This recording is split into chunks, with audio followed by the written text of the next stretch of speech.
नमस्कार दोस्तों, स्वागत है आप सभी का आपके अपने YouTube चैनल जीके जीत सर में। देखिए अपने राजस्थान की ज्योग्राफी स्टार्ट कर रखी है। राजस्थान की जितनी भी तमाम भर्ती है, चाहे वो राजस्थान पुलिस हो, पटवार हो, चाहे वो हाई कोर्ट की हो, चाहे वो फर्स्ट ग्रेड हो, सेकंड ग्रेड हो, कोई भी भर्ती हो राजस्थान की, उसके लिए जितना भी राजस्थान का जीके वो आपके लिए उपलब्ध कराऊंगा इस चैनल के ऊपर। सबसे पहले अपन राजस्थान की ज्योग्राफी पढ़ रहे हैं, उसके बाद में इंडियन ज्योग्राफी, वर्ल्ड ज्योग्राफी, फिर हिस्ट्री और संस्कृत के टॉपिक भी यहाँ पर मैं आपको उपलब्ध करवा रहा हूँ।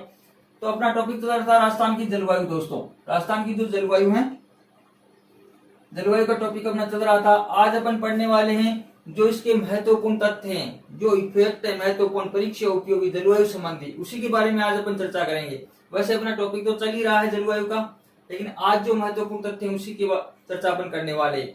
तो चर्चा करने से पहले मैं आपको बता दूं कि अगर आप मेरे YouTube चैनल पर नए हैं और चैनल को आपने अभी तक सब्सक्राइब नहीं किया, चैनल को सब्सक्राइब कर लेना, पास में बेल आइकन घंटी का निशान भी आप प्रेस कर लेना ताकि वीडियो सबसे पहले आप तक पहुंच जाए। दोस्तों, तो अब चलते हैं। देखो, सबसे पहले अपन बात करते हैं राजस्थान की जलवायु कैसी है।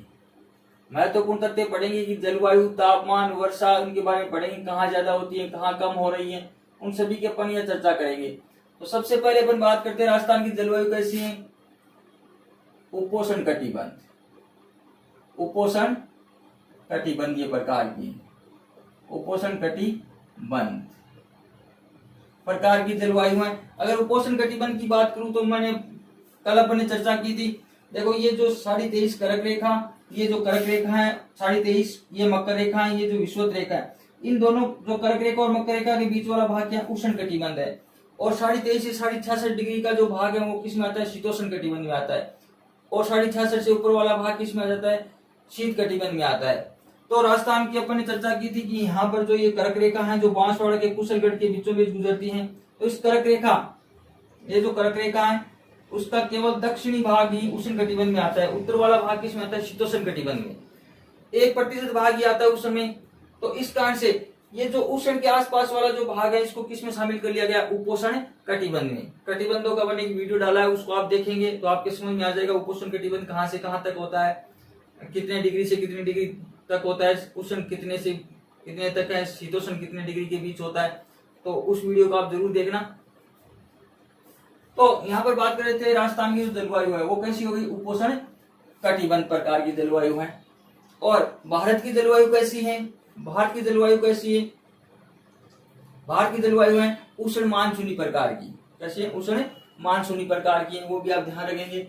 अब बात करते हैं, देखो सबसे पहले अपन यहाँ पर वर्षा की चर्चा करेंगे। राजस्थान में वर्षा,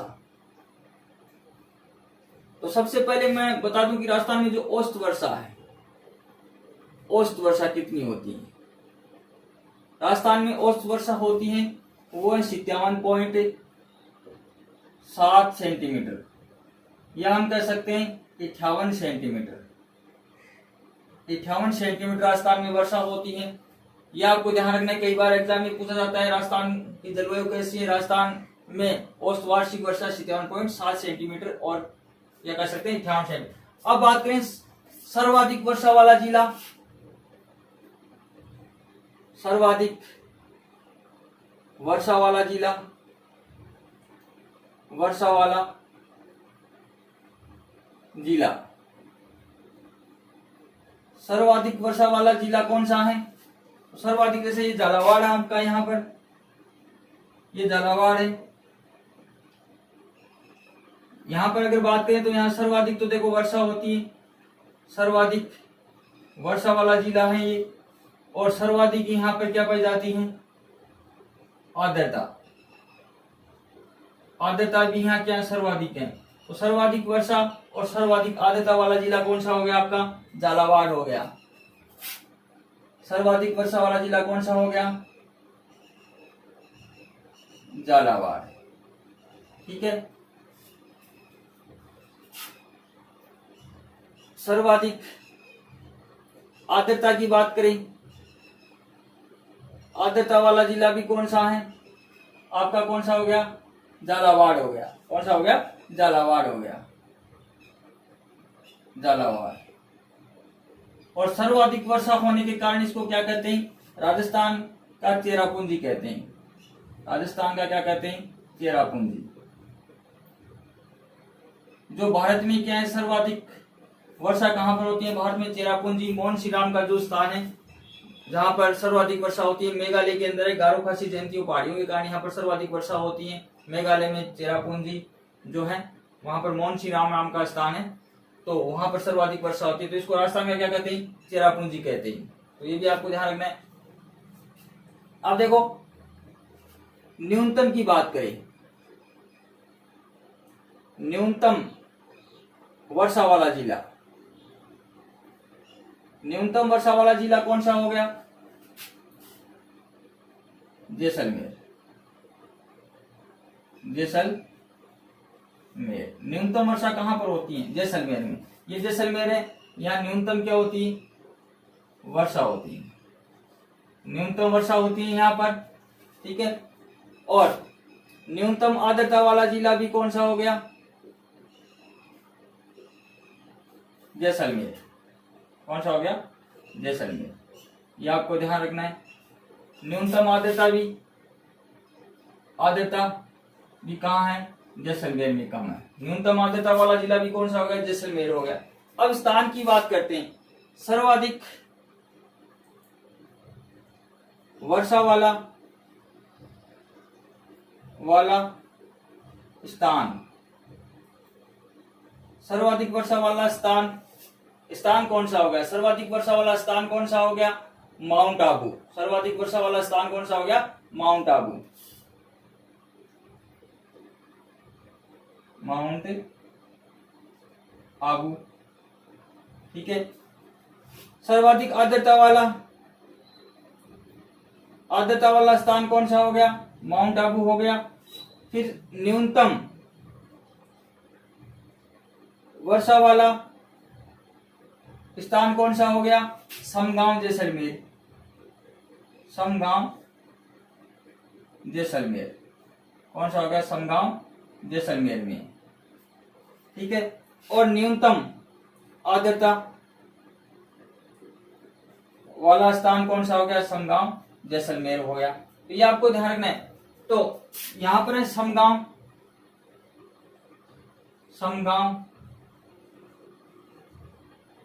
ठीक है। यहां पर क्या है? ये स्थान है न्यूनतम आर्द्रता और न्यूनतम वर्षा वाला, ठीक है। यहां पर है माउंट आबू। माउंट आबू कहां पर है? सिरोही में है। कहां पर है? सिरोही में, ठीक है। ये ध्यान रखना है, माउंट आबू यहां पर है।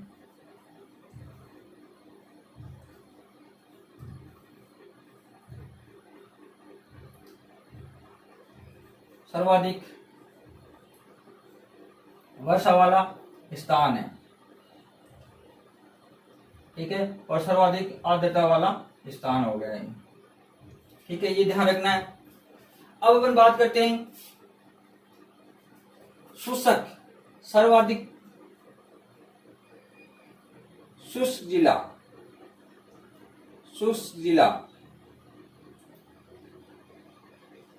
सर्वाधिक शुष्क जिला कौन सा है? बीकानेर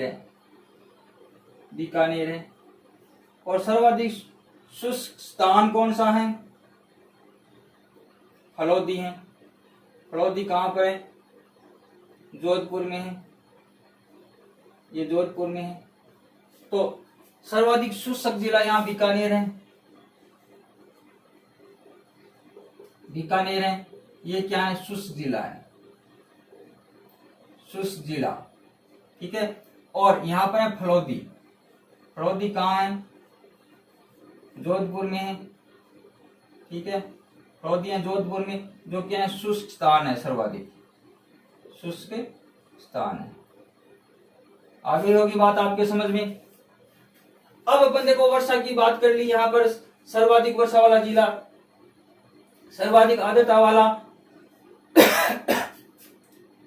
झालावाड़ है, जिसको चेरापूंजी कहते हैं। न्यूनतम वर्षा जैसलमेर में, न्यूनतम आर्द्रता जैसलमेर में।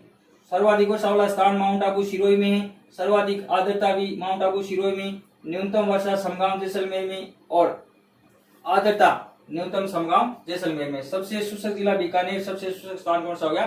फलोदी। अब देखो झालावाड़ की बात करते हैं सबसे पहले। तो झालावाड़ में सर्वाधिक वर्षा होती है।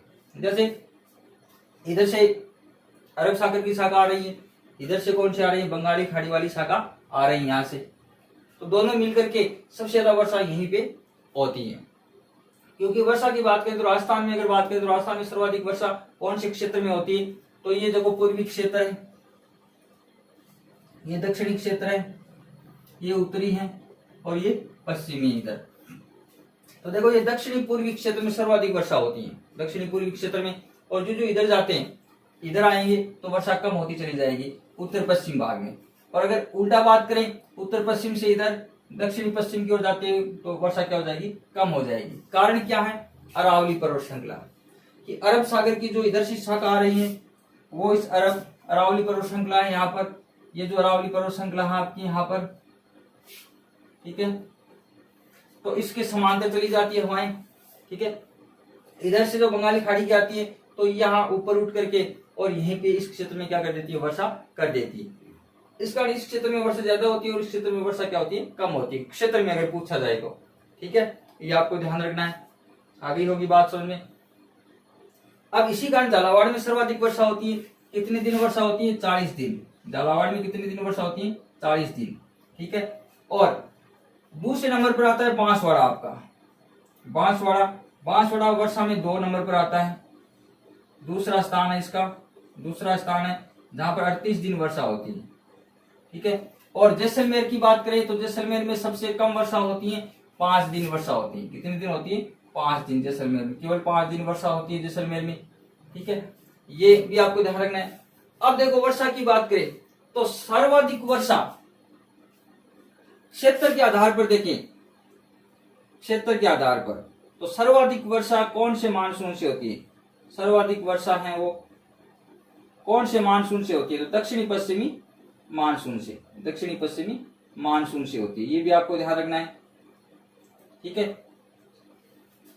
ठीक है। और सर्वाधिक वर्षा कौन सी शाखा से होती है, सर्वाधिक वर्षा कौन सी शाखा से होती है, शाखा से कौन सी होती है, तो शाखा से बात करें तो बंगाल की खाड़ी की शाखा से, बंगाल की खाड़ी की शाखा से होती है। ये भी आपको ध्यान रखना है।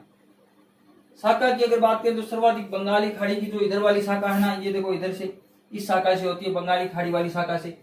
आगे बात समझ में। अब देखो एक बात करते हैं कि वर्षा कौन से महीनों में होती है, तो महीने की अगर बात करें तो वर्षा होती है वो जुलाई से लेकर के सितंबर, जुलाई से सितंबर का जो महीना है ये वर्षा वाले महीने, जुलाई से लेकर के सितंबर तक जो महीने वो क्या है, वर्षा वाले महीने। तो सर्वाधिक कौन से महीनों में होती है, जुलाई से लेकर के सितंबर तक। तो ये भी आपको ध्यान रखना है, आगे होगी बात सुनने। अब एक बात करते हैं वृष्टि छाया क्षेत्र की। वृष्टि छाया क्षेत्र की अगर बात करें तो वृष्टि छाया क्षेत्र देखो क्या होता है, ये जैसे पर्वतीय भाग है, इधर से जैसे हवाएं आ रही हैं, हवाएं गर्म होकर के ऊपर उड़ती है, ऊपर उड़ती है तो ऊपर जाते हैं तो आपको ध्यान रखना 165 मीटर की ऊंचाई पर जाते हैं, मीटर की ऊंचाई पर जाते हैं तो 1 डिग्री सेंटीग्रेड तापमान क्या हो जाता है, तापमान है वो क्या हो जाता है, कम हो जाता है। तो जो जो ऊपर जाएगी तो तापमान कम हो जाएगा और जो आर्द्रता की मात्रा होती है उसका संघनन शुरू हो जाता है, संघनन होते ही बादल बन जाते हैं और बादल बन करके यहाँ पर वर्षा होती है। इसको कहते हैं पवनामुखी ढाल, पवनामुखी ढाल, मुखी ढाल बोलते हैं इसको। और ये इधर वाला होता है विपरीत वाला पवना विमुखी ढाल। अब हवाएं यहाँ वर्षा होने के बाद में इधर से नीचे उतरती है तो हवाएं गर्म हो जाती है और गर्म होने के बाद में ये हवा शुष्क हो जाती है और उनसे वर्षा नहीं होती। यही कारण है कि इधर से जो हवाएं आती है ये अरावली पर्वत श्रृंखला के सारे ऊपर उठ जाती है और इस भाग में वर्षा हो जाती है और इधर वाला भाग कैसा रह जाता है, शुष्क रह जाता है। यहाँ पर वर्षा बहुत ही कम होती है, जिस कारण से इस भाग क्षेत्र को क्या कहते हैं, वृष्टि छाया क्षेत्र। तो राजस्थान का कौन सा क्षेत्र वृष्टि छाया क्षेत्र में आता है, अरावली के इधर पश्चिम वाला भाग वृष्टि छाया क्षेत्र में आता है। यहाँ से कह सकते हैं उत्तरी पश्चिम भाग, उत्तरी पश्चिम भाग है वो राजस्थान का किस में आता है, वृष्टि छाया क्षेत्र में आता है। ये भी आपको ध्यान रखना, वृष्टि छाया क्षेत्र में कौन सा भाग आता है राजस्थान का, ठीक है। और ये क्षेत्र वर्षा वाले क्षेत्र में आता है। आगे होगी बात समझ में। अब देखो ये वर्षा संबंधी बात हो गई महत्वपूर्ण, सारी बातें लगभग हो गई, मैंने बता दी वर्षा संबंधी जो बातें हैं। उसके बाद में जो रहेगी वो अपन चर्चा करेंगे इसी वीडियो में आगे। अब अपन पढ़ते हैं देखो तापमान संबंधी बातें। तो सर्वाधिक वर्षा वाला स्थान माउंट आबू है जहां 150 सेंटीमीटर के आसपास वर्षा होती है और सबसे कम वर्षा है जो जैसलमेर में होती है 10 सेंटीमीटर से भी यहाँ कम वर्षा होती है। ये आपको ध्यान रखना है, 10 सेंटीमीटर से भी कम वर्षा होती है, 10 सेंटीमीटर से भी यहाँ कम वर्षा होती है। अब अगर अपन बात करें, देखो वर्षा की जो समवर्षा रेखा है, तो यहाँ पर एक समवर्षा रेखा है जो राजस्थान को दो भागों में अरावली के समांतर है। तो ये 50 डिग्री सेंटीग्रेड समवर्षा रेखा है, 50 सेंटीमीटर समवर्षा रेखा है। ये जो मरुस्थलीय भाग को दो भागों में बांटती है, ये जो है 25 सेंटीमीटर समवर्षा रेखा है, 25 सेंटीमीटर समवर्षा रेखा है। जो ये भाग शुष्क और ये अशुष्क, जो मरुस्थलीय भाग को दो भागों में बांटती है 25 सेंटीमीटर समवर्षा रेखा, अरावली के समांतर जो है वो 50 सेंटीमीटर समवर्षा रेखा जो राजस्थान को दो भागों में बांटती है, ये भी आप ध्यान रखेंगे। और ये जैसलमेर के अंदर से जो गुजरती है, ये कौन सी 10 सेंटीमीटर समवर्षा रेखा, ठीक है। पाकिस्तान और जो राजस्थान उसके बीच कितने सेंटीमीटर, 10 सेंटीमीटर समवर्षा रेखा है। रेड क्लिफ रेखा के समांतर कौन सी है, 10 सेंटीमीटर समवर्षा रेखा है। इस प्रकार से क्वेश्चन पूछे जा सकते हैं, ठीक है। अरावली के समांतर और मरुस्थल का पूर्वी भाग अगर बात करें तो यहाँ पर एक बार क्वेश्चन आया हुआ 40 सेंटीमीटर समवर्षा रेखा का क्वेश्चन आया हुआ एग्जाम में, ये भी आप ध्यान रखेंगे। तो समवर्षा रेखा भी ध्यान रखेंगे। समवर्षा रेखा किसको कहते हैं, दो स्थानों पर जहां समान वर्षा वाले स्थानों को मिलाने वाली रेखा को क्या कहते हैं, समवर्षा रेखा कहते हैं। तो ये वर्षा संबंधी कुछ क्वेश्चन है इंपॉर्टेंट। अब बात करते हैं, देखो तापमान संबंधी जो क्वेश्चन है उनकी।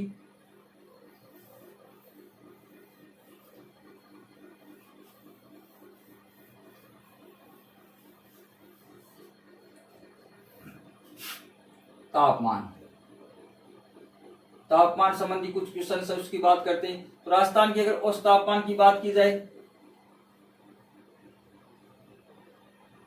औसत तापमान कितना राजस्थान का 38 डिग्री सेंटीग्रेड है, 38 डिग्री सेंटीग्रेड राजस्थान का क्या है, औसत तापमान है। लेकिन कभी कभी गर्मियों में तापमान 49-50 डिग्री तक पहुंच जाता है और सर्दियों में -3 डिग्री तक पहुंच जाता है।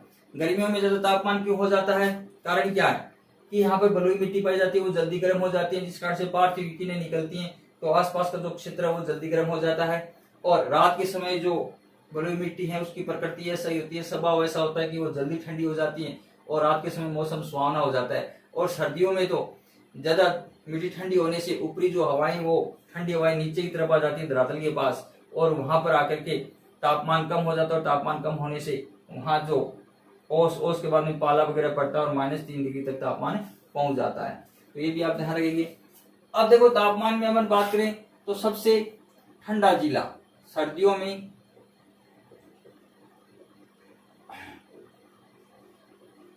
सबसे ठंडा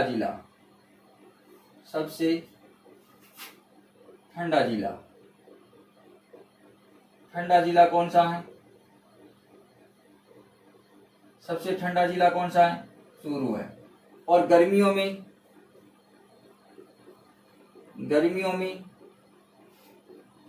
सबसे गर्म जिला भी कौन सा है, चूरू है।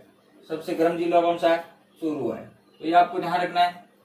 सबसे सर्दियों में सबसे ठंडा जिला चूरू और गर्मियों में सबसे गर्म जिला कौन सा है, चूरू। इसका कारण क्या है कि चूरू है वो क्या नीची भूमि में स्थित है, चारों ओर तो टीले है और ये नीचे भूभाग में आता है। और नीचे भूभाग में आने के कारण ये सर्दियों में क्या होता है कि जो हवाएं हैं वो ठंडी हवाएं नीचे तक चली जाती है, क्योंकि धरातल है वो ठंडा हो जाता है और ठंडा होने से यहाँ पर तापमान है वो गिर जाता है, तापमान गिरता है, ठंडा हो जाता है और ठंडा होने से वहां पर जो हवाएं नीचे उतर जाती है और नीचे वाले भूभाग में आकर के बैठ जाती है। तो जिस कारण से ये वहां क्या हो जाता है, ज्यादा ठंडा हो जाता है और गर्मियों में ज्यादा गर्म हो जाता है। अब स्थान की बात करें, सबसे ठंडा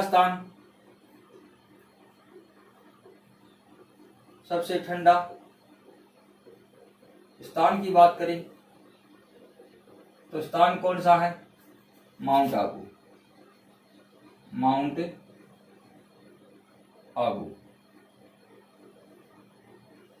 आबू है, जो कहां पर है, सिरोही में है, ठीक है। इसको क्या कहते हैं, राजस्थान का बरखोन्यासक कहते हैं। राजस्थान का क्या कहते हैं, इसको बरखोन्यासक। सबसे ठंडा स्थान है ये, माउंट आबू क्या ठंडा स्थान है। राजस्थान का सबसे ठंडा स्थान है, इसको क्या कहते हैं, बरखोन्यासक कहते हैं। ये भी आप ध्यान रख सकेंगे, खोन्यासक। और ये ठंडा क्या है, जिला है। यहाँ पर चूरू है, ये आपका चूरू है, चूरू, ये ठंडा जिला। और ये क्या है, गर्म जिला है, सबसे गर्म और सबसे ठंडा जिला है। ये ध्यान रखेंगे, इसको क्या कहते हैं, राजस्थान का बरखोन्यासक कहते हैं, माउंट आबू। ये मतलब ठंडा क्यों है, ये सर्दियों और गर्मियों में ठंडा रहता है, क्योंकि माउंट आबू आपने पढ़ा है कि गुरु शिखर यहाँ की सबसे ऊंची चोटी, जिसकी ऊंचाई 1722 मीटर ऊंची है। ठीक है, तो जो हम धरातल से 165 मीटर की ऊंचाई पर जाते हैं तो 1 डिग्री तापमान क्या हो जाता है, कम हो जाता है। और ये धरातल से क्या है, काफी ऊंचाई पर, और ऊंचाई पर होने के कारण यहाँ पर तापमान कम पाया जाता है, और तापमान कम होने के कारण ये स्थान क्या है, सबसे ठंडा स्थान है। ये आप ध्यान रखेंगे। ठीक है, आगे होगी बात सुन में। तो सर्दियों में मैंने आपको बताया कि स्थान नीचा है, जिस कारण से यहाँ ऊपर की हवाएं नीचे तक आकर के बैठने लग जाती है, जिस कारण से ठंडा हो जाता है। ठंडी सर्दियों की लंबी ठंडी रातें होती है ना, उस समय की बात है। ठीक है, और ये हमेशा ठंडा ही रहता है। क्यों रहता है कि ऊंचाई पर स्थित है, ऊंचाई पर जाने पर तापमान क्या रहता है, कम रहता है। 165 मीटर की ऊंचाई पर जाने पर 1 डिग्री तापमान क्या हो जाता है, कम हो जाता है। ये आपको ध्यान, इसको राजस्थान का क्या कहते हैं, बरखोन्यासक कहते हैं। और बरखोन्यासक जो विश्व का सबसे ठंडा स्थान है, जो कहां पर है, रूस के अंदर है। बरखोन्यासक कहां पर है, रूस में। तो ये महत्वपूर्ण इफेक्ट है की बातें हैं, आपको याद रखनी। आगे होगी बात सुननी। अब बात करते हैं तापांतर की। ये मैं मिटा देता हूं, देखो।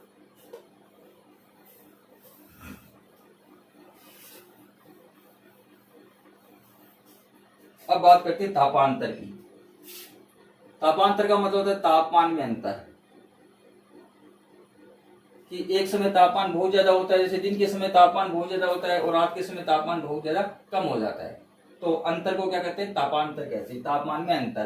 तो सर्वाधिक तापांतर कहाँ का पाया जाता है, सर्वाधिक जो तापांतर है वो कहाँ है, चूरू का है। न्यूनतम तापांतर कहाँ का रहता है, झालावाड़ का रहता है, क्योंकि यहाँ वर्षा ज्यादा होती है, झालावाड़ का। सर्वाधिक तापांतर, क्योंकि सर्दियों में यहाँ बहुत ज्यादा सर्दी पड़ती है और गर्मियों में बहुत ज्यादा गर्मी पड़ती है, जिस कारण से यहाँ तापांतर सर्वाधिक है।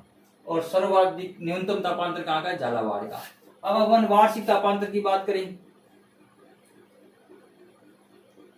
वार्षिक तापांतर की बात करें तो सर्वाधिक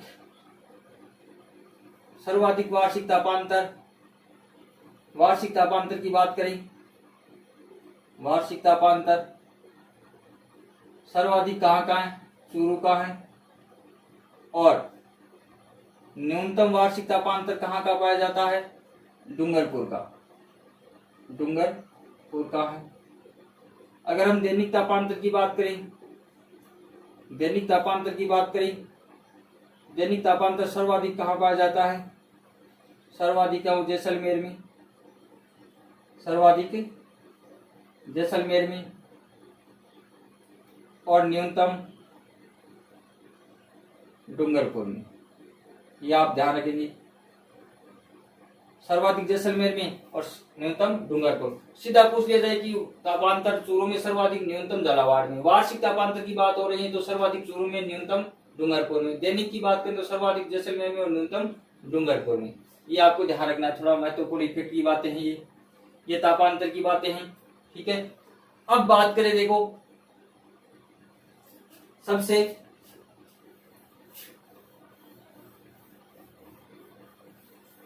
लंबा दिन, सबसे लंबा दिन या बड़ा दिन। लंबा दिन कब होता है, 21 जून को। और छोटा दिन कब होता है, 22 दिसंबर को। ये भी आपको ध्यान रखना है। सबसे लंबा दिन 21 जून के दिन सूर्य कहाँ चमकता है, कर्क रेखा के ऊपर चमकता है। और कर्क रेखा राजस्थान के यहाँ बांसवाड़े से गुजर रही है, तो यहाँ कर्क रेखा चमकती है। 21 जून के दिन सबसे क्या है, लंबा दिन होता है और सबसे गर्म दिन भी होता है। ठीक है, और 22 दिसंबर को सूर्य कहाँ चमकेगा, मकर रेखा के ऊपर। जिस समय राजस्थान में क्या होती है, सर्दी की ऋतु होती है। ठीक है, तो 22 दिसंबर को सबसे क्या होता है, छोटा दिन होता है, सबसे छोटा दिन होता है और सबसे ठंडा दिन होता है। ये ध्यान रखना है। सबसे ये गर्म दिन होता है और ये क्या होता है, ठंडा दिन होता है। सबसे ठंडा दिन 22 दिसंबर को, क्योंकि यहाँ छोटा दिन होता है और सबसे ठंडा दिन होता है। सबसे लंबा दिन 21 जून को और गर्म दिन होता है। ये आपको ध्यान रहे। योग विश्व योग दिवस भी 21 जून के दिन ही मनाया जाता है, क्योंकि ये सबसे क्या है, बड़ा दिन है। ये आपको याद रखना है। आगे होगी बात समझने। अब देखो मैं यहाँ पर आपको बता दूं, देखो 21 जून को सूर्य कहाँ चमकता है, कर्क रेखा के ऊपर चमक रहा है। यहाँ पर कर्क रेखा के ऊपर चमक रहा है, तो ये कर्क रेखा के ऊपर सीधा चमकता है। ठीक है, कर्क रेखा पर सीधा। तो सूर्य की सीधी किरणें कहाँ गिरती हैं, बांसवाड़ा के कुशलगढ़ में सीधी किरणें, सीधी सूर्य की सीधी किरणें कहाँ गिरती हैं, बांसवाड़ा में। सूर्य सीधा कहाँ चमक रहा है, बांसवाड़ा में। और तिरछा कहाँ चमकेगा, देखो यहाँ से ये गंगानगर है, वो दूर है, कोना गांव है गंगानगर का, गंगानगर। तो यहाँ पर जो सूर्य है वो क्या चमकेगा, सूर्य तिरछा। सबसे ज्यादा तिरछा कौन से जिले में, गंगानगर में, कोना गांव के अंदर। श्री जो गंगानगर तहसील है, श्री गंगानगर। बोरकुंड कुशलगढ़ तहसील है और बोरकुंड जो गांव है वहां पर सीधा चमकता है। ये आपको ध्यान रखना है। अब देखो सूर्य सबसे पहले सूर्योदय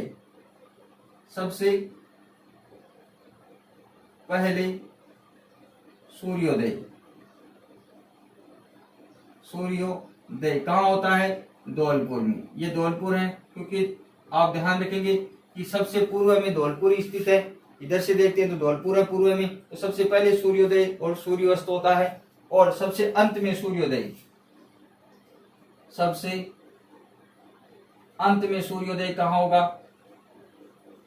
अंत में सूर्योदय और सूर्यास्त कहाँ होगा, जैसलमेर में होगा। ये जैसलमेर है आपका।